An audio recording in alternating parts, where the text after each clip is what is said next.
Hi guys and welcome to Lot of Pythons. So according to my post, a lot of you would like to see some more educational and information based videos, so I thought I'd start off by just doing a little video here with Mahogany as she's just come out of the nest box, as I've noticed, so thought it'd be a good time to give a bit of an idea on the behaviour of what I think is a gravid scrub python, the enclosure, and how I laid it out for a cohabiting pair, for a long-term cohabiting pair. So I hope you enjoy this.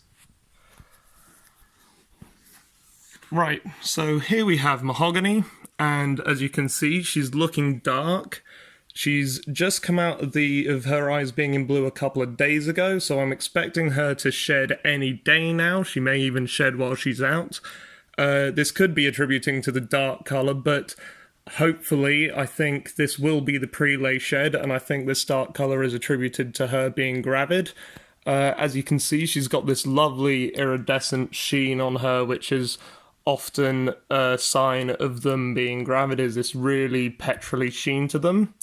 So this pair have been cohabiting for about 6 months, and we've been observing locks over the past month, 2 months really.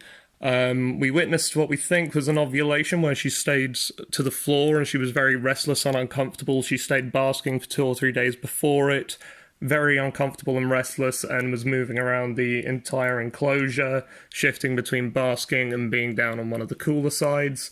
So I think that was an ovulation, still learning. I'm not going to take her out to palpate because I don't think it's worth the possible risk on the animal itself to do that. And I don't know what I'm feeling for, I'm not experienced enough. So just thought I'd run over the basic nest box and the behaviour that I've observed. So here we have the nest box. It's got a hot side on this side and a cooler side down here. Heating is supplied by a heat mat, which is underneath the viv here, which is raised up off the floor on polystyrene and is about an inch below the actual base of the enclosure itself. And because of this wooden plinth here in which the casters are on, it means that the warm air rises and forms a sort of cushion of hot air underneath, and if I put my hand underneath, the wood does feel warm to the touch. I also know that from checking it with the laser gun, the spot temps on the left-hand side are roughly 28 to 29 degrees Celsius, and the spot temps on the cooler side are about 22 to 23 on the floor of the hide itself, not the actual ambient. I was told to heat the nest box from below by a guy who had bred a lot of retics, and he said that it helped him. Thought I'd try it with these, and seems to have worked. So Mahogany here is basking in general like I've seen my other 2 scrubs when they were gravid. They bask very loosely. I've turned the light off here so it doesn't affect the camera too badly, but I'll turn it on as soon as the video's over. So see how she's utilising all of the branches that we've given her. There's thinner ones, thicker ones, and she's spread out all the way over them, rather than being coiled up tight at the back branch that they sometimes do. So you can really see that iridescence that I'm talking about there, hopefully. This is what I have observed with the 2 gravid scrub pythons that I've had, as they bask a lot looser than when they're not gravid. It seems to be uncomfortable to them, and she hasn't basked tightly since basically the ovulation, where she did stay as close as she could to the heat bulb for about 2 or 3 days. She then moved to the nest box after the ovulation and stayed in there on the warm side for about 5 days before she ended up moving down to the cold side. As you can see, we've got windows here in the nest box. The nest box is basically just a clear tub that's turned upside down, and I've siliconed moss sheets over it. They sometimes knock them off, but most of the time they stay intact. Sometimes the moss dies off a bit, sometimes it lives, but even so, it still just gives an aesthetic look to the enclosure that I like. And the windows here are handy for looking down and seeing what the animal is doing inside the nest box itself without using a camera. We've got 3 little holes drilled, one in each of the windows there for temperature probes, and then for the endoscope camera if or when I choose to use it. Interesting point to notice, as she came out of the enclosure, she just defecated this sort of very yellow, dark yellow and jelly-like urates. I've seen this a couple of times with gravid snakes, and especially they seem to defecate right outside the entrance to the nest box, which is interesting considering that Ari Flagel has seen scats, lots of scats and feces and shed around the entrance to Boland's hives in the wild. So maybe this is a sort of, I'm here, it lets other snakes and other animals know that, like, there's something here, there's something living in this nest, don't come and bother me. So here you can see that we've got one basic really hot spot here, and then we have two radiant heat panels, which is set to that thermostat there.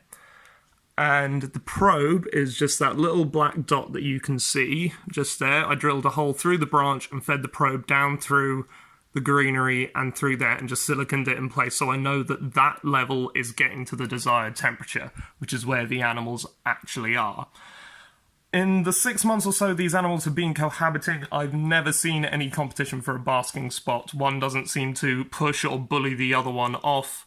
They seem to just curl up side by side if they want to use the one at the very hot basking spot. Otherwise, they're usually in different areas of the viv. Moving down here, you can see we have another Reptor radiator there, and the little black cable tie is where the probe is, so I know that area is going to get hot enough for the animals as well. And we've also got the nest box as an additional basking site for them. Moving down here, this is the sire, or hopefully the sire, the proven Frank Schofield line Sorong Barneck, that is kindly on loan from Carl Green. This boy I've called Smaug, and he's really, really stunning, absolutely stunning animal. I'm very lucky to have him. Underneath here, you can see what I came up with as an idea for a hot rock idea. Now, basically, it's a slate on top of 3 small wooden strips. I'm not going to open the door here because I'll probably risk getting a bite from this guy. But basically, there's 3 small strips along the back, the side, and the front here. And there's a heat mat underneath, so there's a little bit of a gap between the heat mat and the bottom of the slate. This is set to a timer. At about 6 o'clock in the afternoon, it'll turn on, and gradually over 3 to 4 hours the slate will warm up till it's about 30 degrees Celsius. The idea behind this was to try and mimic a rock in the wild, or a little cave in the wild where the sun has been beating down on it, has been heating the rock up, and it gradually cools. The heat mat then turns off about 4 o'clock in the morning, and it takes about 3 hours to cool down to about 22 Celsius, which is the sort of ambient at the cool side of the viv. So this was just one little thing that I've tried, and it has worked. I have had scrubs use this. I haven't actually seen Mahogany use it herself, but since I have the nest box in there, it isn't really much of a surprise. You'll see there's little bits of shed, little bits of urates around. I'm not too fussy when it comes to spot cleaning, because I feel that little bits of shed, little bits of urates and feces will often help the animal to feel more secure in the enclosure. I've often noted that after I've put an animal into a new enclosure, that they will defecate almost immediately within an hour of being in the new enclosure, and I think it's sort of a coping mechanism, or it helps them feel more secure. Maybe it gives a warning to other animals that there is a snake in this area. They don't know that they're in captivity after all, they don't know that they're limited to this small box. So I think that is about all that I can really give you at this time. I'll keep you guys updated, and hopefully she'll shed soon, and hopefully that is the prelay shed, and we'll start to see some significant swelling and starting seeing egg masses soon. And then approximately 29 to 34 days after she sheds, I'll expect her to lay. The time from the ovulation that we witnessed to what will hopefully be the prelay shed is about 3 to 4 weeks. So I hope you guys enjoyed this video, and hopefully I'll get a bit better narrating and speaking on camera.